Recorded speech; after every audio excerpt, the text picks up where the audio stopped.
Assalamualaikum warahmatullahi wabarakatuh. Alhamdulillah wa syukurillah, la haula wa la quwata illa billah. Allahumma shalli ala sayyidina Muhammadin wa ala ali sayyidina Muhammad. Sahabat Tombo Hati TV dimanapun berada, marilah kita bersyukur kehadirat Allah Subhanahu wa ta'ala yang telah melimpahkan rahmat hidayahnya kepada kita semua, sehingga pada kesempatan hari ini kita dapat berjumpa di Tombo Hati TV ini dengan keadaan lebih baik lagi. Alhamdulillah, kita bersyukur kepada Allah Subhanahu wa ta'ala yang telah melimpahkan rahmat hidayahnya, kesehatannya, kekuatannya, ketenangan, kebahagiaan, kesehatan yang sempurna kepada kita semua, sehingga kita tetap bisa menjalani hidup ini dengan sebaik mungkin. Bagi yang masih sakit, mudah-mudahan segera disembuhkan oleh Allah Subhanahu wa ta'ala, diganti dengan ketenangan, kenyamanan, kebahagiaan, kesehatan yang sempurna. Dengan izin Allah, kesehatan itu menjaga diri kita untuk tetap hidup dan panjang umur, dan kita bisa berani lagi, kita bisa percaya diri lagi, dan dapat membahagiakan orang-orang yang kita cintai. Tak lupa sholawat dan salam mudah-mudahan tercurahkan kepada junjungan kita Nabi Agung Muhammad SAW. Mudah-mudahan syafaatnya dilimpahkan kepada umat-umatnya yang soleh dan solihah, insya Allah digolongkan kepada kita semua. Amin ya robbal alamin. Sahabat Tombo Hati TV dimanapun berada, pada kesempatan hari ini saya akan mengulas kembali kenapa kita bisa menjadi sangat cemas. Kita bisa menjadi sangat cemas, kita bisa menjadi trauma, kita bisa menjadi takut dan lain sebagainya. Itu kenapa? Kalian bisa menjadi takut, kalian bisa menjadi cemas, itu disebabkan karena sakit kalian tidak sembuh-sembuh. Bagi yang anxiety disorder, kecemasan yang berlebih, psikosomatis, takut ini, takut itu, takut kematian, hipokondria, takut karena terjadi sesuatu dalam tubuh kita atau dalam badan kita, terjadi sesuatu yang buruk, itu disebabkan awal mulanya karena kalian sakitnya tidak sembuh-sembuh, sehingga kalian memikirkan si sakit itu, mengakibatkan stres dan mengakibatkan ketakutan yang berlebih karena kalian takut terjadi sesuatu yang lebih parah atau lebih buruk. Seperti itu. Jadi awal mulanya memang mungkin dari lambung, ya, kebanyakan. Meskipun sebenarnya ada yang cemas dulu baru lambung, tapi kebanyakan sakit lambung dulu hingga mengakibatkan kecemasan. Kalian sakit lambung yang diawali dengan kembung, yang diawali dengan bergejolak di lambungnya, asam lambung naik, mengakibatkan dada panas sampai ke punggung panas, mengakibatkan sampai ke mengganjal di tenggorokan, hingga akhirnya membuat panas, gelegesan dan lain sebagainya. Itu yang seperti itu berterus-terusan, ataupun perut kerubukan berterus-terusan, kembung, begah dan lain sebagainya, itu yang mengakibatkan kalian menjadi cemas. Karena setiap hari seperti itu, kalian takut terjadi sesuatu yang buruk menimpa kalian, hingga akhirnya kalian cemas. Jangan-jangan ini begini, jangan-jangan ini begini. Awal mulanya seperti itu. Sampai kalian stres, sampai kalian bingung, sampai kalian selalu berpikir yang buruk. Nah, hingga kalian semakin tegang, semakin stres. Stres itu mempengaruhi asam lambung naik lagi dan mengakibatkan kalian cemas lagi. Pokoknya melingkar seperti itu. Nah, sekarang segera kalian putus lingkaran itu yang sudah saya bahas di video sebelumnya, lingkaran setan itu. Kita putus biar tidak seperti itu terus.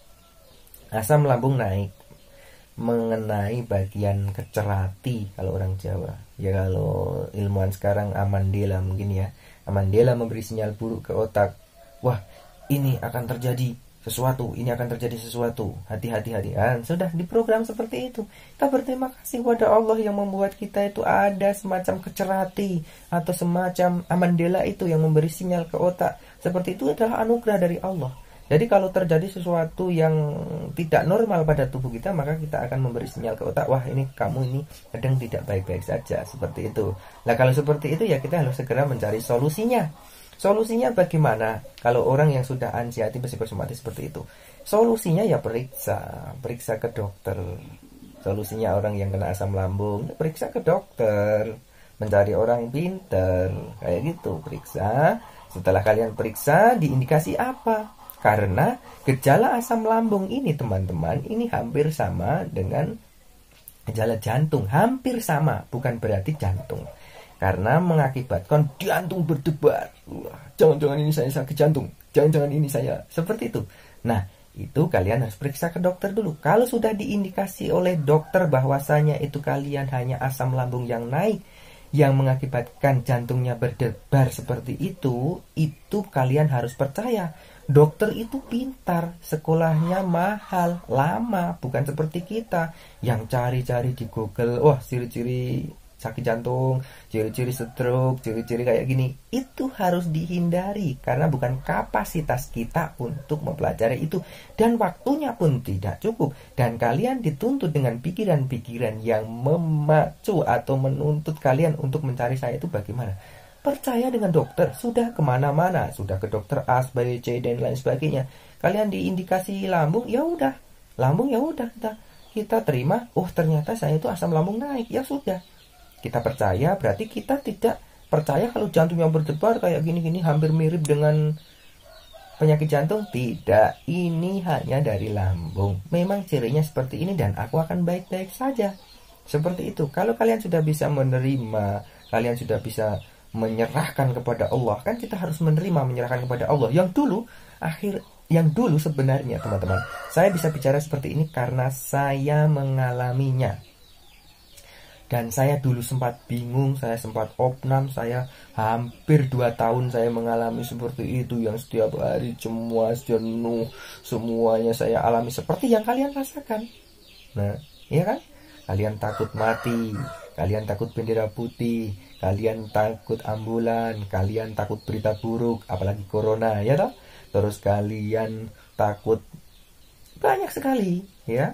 Kalian takut mandi, takut keluar rumah, takut mendung, takut cuaca dingin, khawatir nanti terjadi sesuatu pada diri kalian, ada sesuatu hal yang aneh saja membuat takut. Memang penyakitnya kayak aneh seperti itu. Nah, dengan seperti itu, saya sudah diindikasi, saya harus percaya kepada dokter. Oh, saya baik-baik saja. Saya dicek ya, jantung itu normal. Saya dicek, ini normal. Berarti saya tinggal berpikirnya di lambung. Saya harus hati-hati, saya harus jaga 3P, pola makan, pola hidup sehat, pola pikir. Saya harus menjaganya, saya harus olahraganya, saya harus menerapkan seperti apa yang sudah saya sampaikan di TV 94, 95, 96, 97. Itu di situ sudah saya kupas tuntas, setuntas-tuntasnya sebenarnya. Tinggal melihat video-video pendukung seperti video ini. Oh, saya harus hindari pantangannya, menghindari tidak menceritakan mimpi buruk, salah satu pantangannya.